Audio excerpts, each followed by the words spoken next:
बोलो जयकारा बोल मेरे श्री गुरु महाराज की जय। सभी गुरुमुख प्रेमियों से सप्रेम जय सच्चिदानंद। हमारे पंचम पातशाही गुरु महाराज जी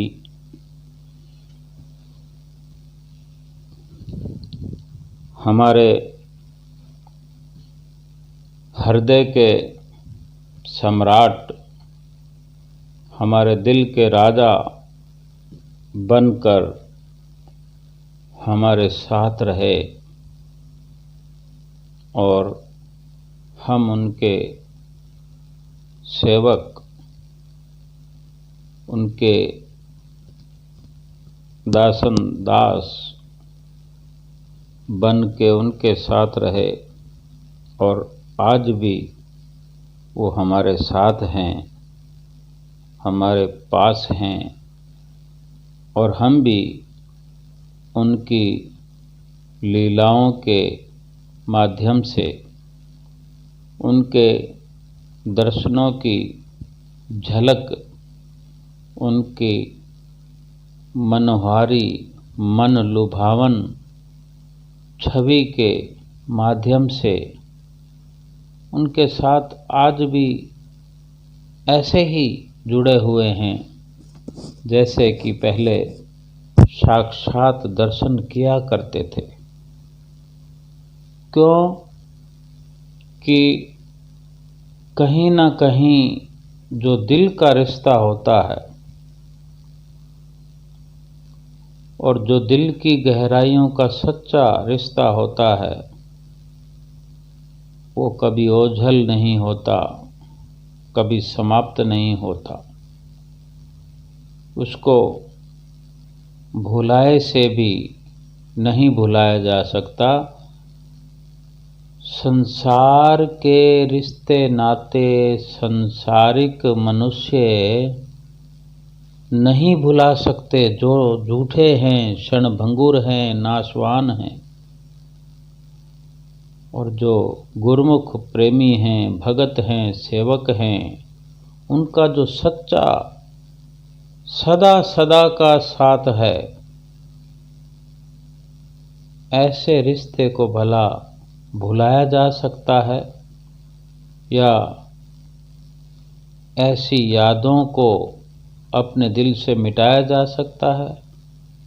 किसी जन्म में नहीं, किसी भी जन्म में भी ये संभव नहीं है। और अभी तो हमारा ये वही जन्म है जिस जन्म में हमने पंचम रूप में श्री परमहंस अवतार को अपनाया और उसी पंचम रूप अवतार में हमें उन्होंने अपनाया। तो ये एक बहुत गहरी हमारे दिल पर अमिट छाप है और हम चाहते भी नहीं कि ये छाप मिटे। यही तो है वास्तविकता। आज भी हम याद कर बैठते हैं कि कई बार श्री प्रयाग धाम में छोटे दर्शन हाल के भी बाहर छोटे बरामदे के वहाँ छोटी सी जगह पर श्री गुरु महाराज जी मौजवश कृपा किया करते थे, कुर्सी पर विराजमान होकर और अपने आगे एक छोटी सी 2-3 फुट की मेज रखे हुए और इतनी नज़दीकी से गुरुमुख प्रेमियों को दर्शन दिया करते थे। कभी कुल्फ़ी अपने सन्मुख बिठाकर सबको खिलाते, पकौड़ों का प्रसाद लुटाते और लीला करते। पकौड़े भी कैसे होते थे, लाजवाब, कुछ खाने के लिए, कुछ लुटाने के लिए, कुछ लीला के लिए। लाल लाल टमाटर के पकौड़े, ऊपर से बेसन की पत चढ़ी होती थी लाल टमाटर पर। पकौड़ा बनाकर जो रखे होते थे, वही पकौड़े फिर आप गुरुमुख प्रेमियों की तरफ लुटाते थे और सभी हाथ अपना लहराते हैं ऊपर पकौड़ा पकड़ने के लिए, तो खींचातान में वो पकौड़ा फट जाता था और जो बेसन की परत हटती थी तो टमाटर फट के लाल लाल निशान कपड़ों के अंदर लग जाते थे। सभी गुरुमुख प्रेमी भी वो सब देखकर बड़े खुश होते और उन सब गुरुमुख प्रेमियों को देखकर हमारे श्री पंचम पातशाही गुरु महाराज जी देखकर बड़े मुस्कराते और खिलखिलाते। कितना अपना अनुपम प्यार हमारे लिए लुटाया, कितना चाहते थे हमें, जो हर वक्त हमारे साथ हम गुरुमुख प्रेमियों के सन्मुख लीलाएं करते थे। भिंडी के पकोड़े, मूलियों के पकोड़े, ये उनका अनुपम सच्चा प्यार था हमसे कि हमें इस संसार की झिलमिल से, संसार की झुलसती हुई आग में हमारी चित्तवृत्तियाँ जो झुलसती हुई इस मोह की प्रचंड अग्नि में झुलसती हुई चित्तवृत्तियों के कारण हम जो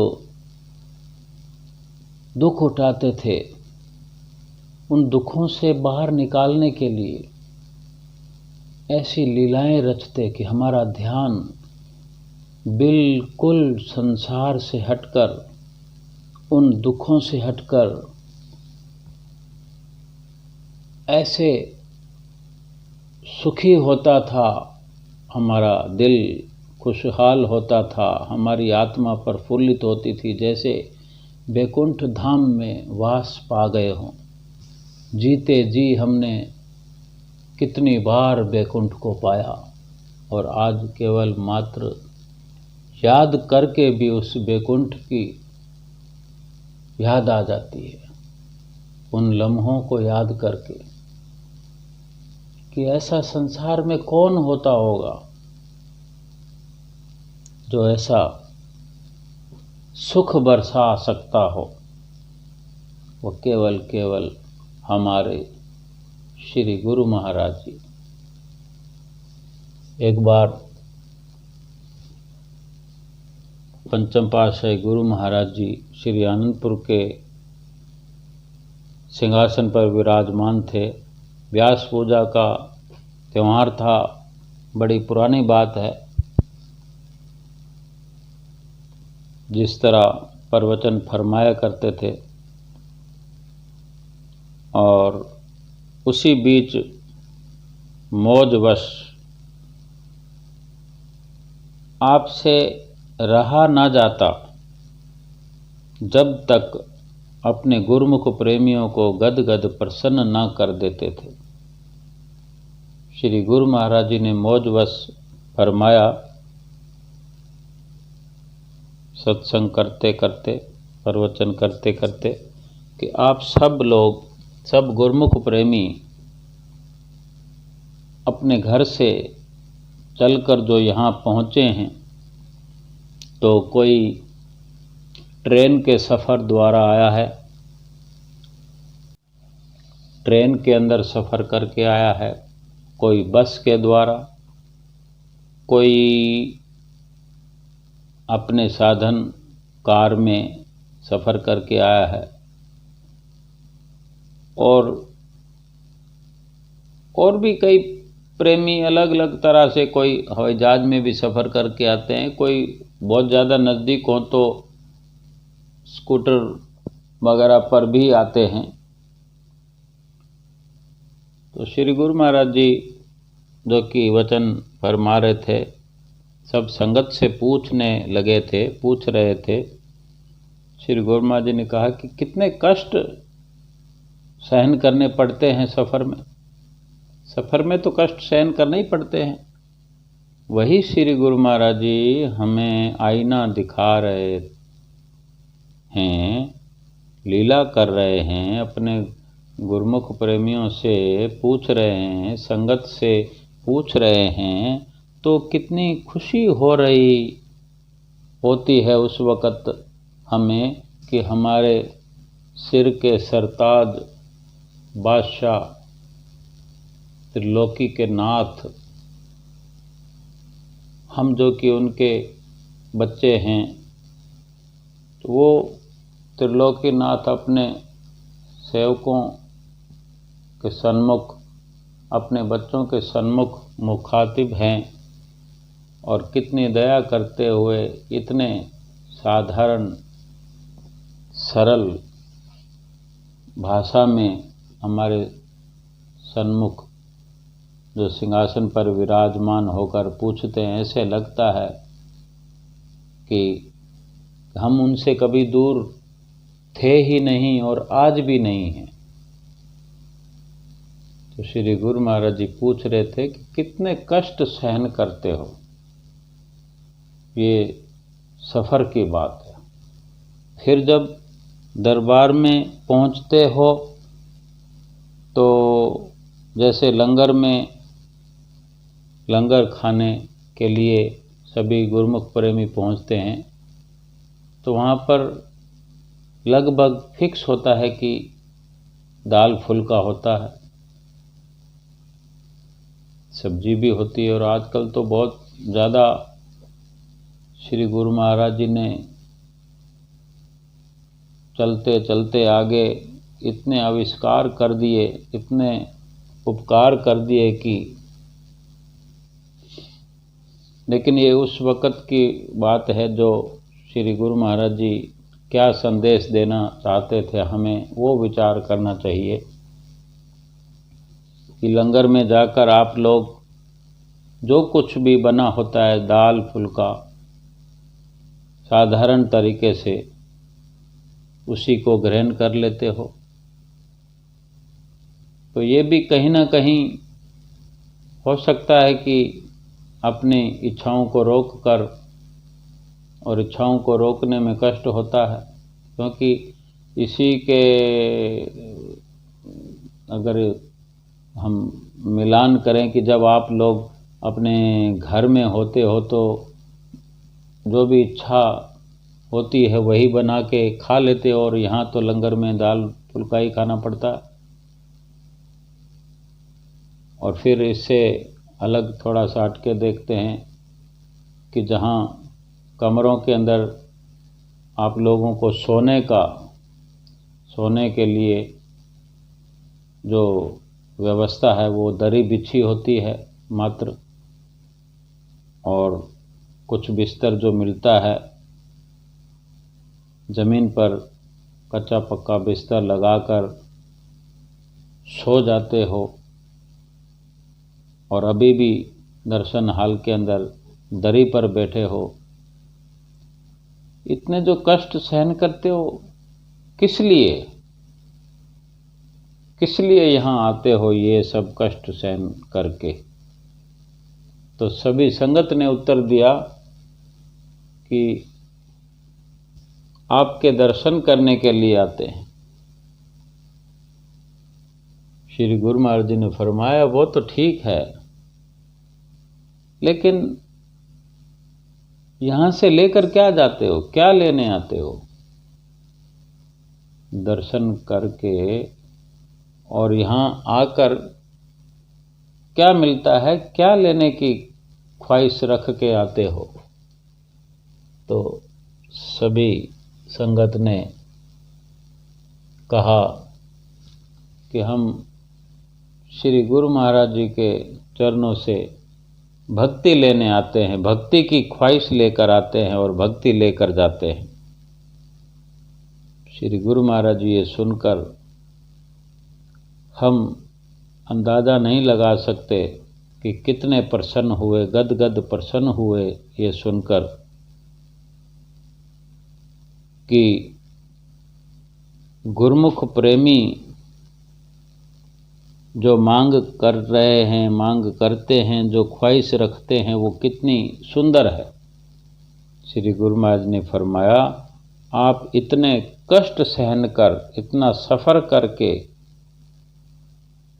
कई समझौते करके यहाँ आते हो भक्ति लेने के लिए, तो हम भी अपने धाम को छोड़कर यहाँ आपके सामने भक्ति को देने के लिए ही आते हैं। कितने गहरे राज की बात है। हमारे श्री गुरु महाराज जी ने बहुत ही अपनी परवाह न करते हुए कई प्रकार के दुखों की परवाह न करते हुए हमारे लिए सुखों के साधन बनाए। और साधन सुखों के कैसे कि उनको अपनाने से इतना सुख प्राप्त होता है कि फिर सुख खत्म ही नहीं होता, सुख खत्म होने का नाम ही नहीं लेता।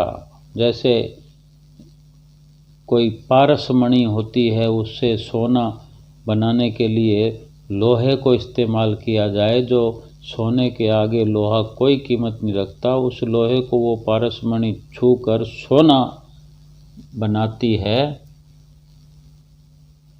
तो कितने बड़े लाभ की बात है। ऐसे ही सुखों का अंबार लगा दिया हमारे लिए, सुखों का खजाना हमारे लिए श्री गुरु महाराज जी ने पेश कर दिया है। और इतना ही नहीं कि हमें सुखों के भंडार में भेज दिया है, सुखों के भंडार से जोड़ दिया है। हम कैसे अपने श्री गुरु महाराज जी का शुक्राना करें, किस मुख से करें? कैसी कैसी संपदाओं का मालिक बना दिया हमें।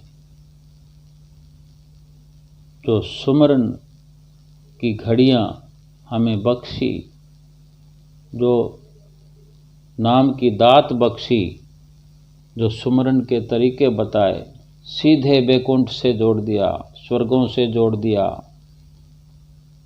निज धाम से हमें जोड़ दिया। जीते जी, जो जीते जी जुड़ गया, उसको मरने के बाद की क्या चिंता है कि वो पहुंचेगा कि नहीं, वो तो आज पहुंच गया है, कल की फिर कोई शंका, कोई संशय ही नहीं है।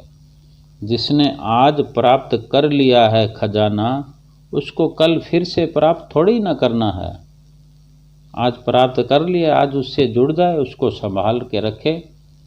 सिमरन हम आज करें, सिमरन से जो संपदा मिलती है सच्चे सुख की, उससे हम आज जुड़ गए हैं, उसको हम संभाल लें। हर वक्त उसकी संभाल करें, हर पल उसकी संभाल करते रहें। केवल उसकी संभाल करते रहना, फिर उसको प्राप्त करने की जरूरत नहीं है, क्योंकि उसके जुड़ने पर वो वस्तु सहज में हमें मिल रही है। ये श्री गुरु महाराज जी की कृपा, ये श्री गुरु महाराज जी के आशीर्वाद का फल है। ये उनकी दया का फल है कि वो कितनी दया हम पर लुटाते हैं, कितनी दया हम पर करते हैं, कितने शांत स्वभाव से सिंहासन पर विराजमान होकर बैठे रहते हैं और सब की ओर निहारते रहते हैं। जैसे माँ बाप अपने बच्चों की तरफ, अबोध बालकों की तरफ निहारते हैं, कहीं भी किसी भी प्रकार अपने बच्चों को दुखी नहीं देख सकते। ऐसे ही श्री गुरु महाराज जी हमें निहारते रहते हैं और आज छठे रूप में हम पर वही कृपाएं बरसा रहे हैं, वही प्यार लुटा रहे हैं और कितनी लीलाएं करते हैं, क्या क्या लुटाते हैं और उन लीलाओं में क्या रहस्य भरे हैं।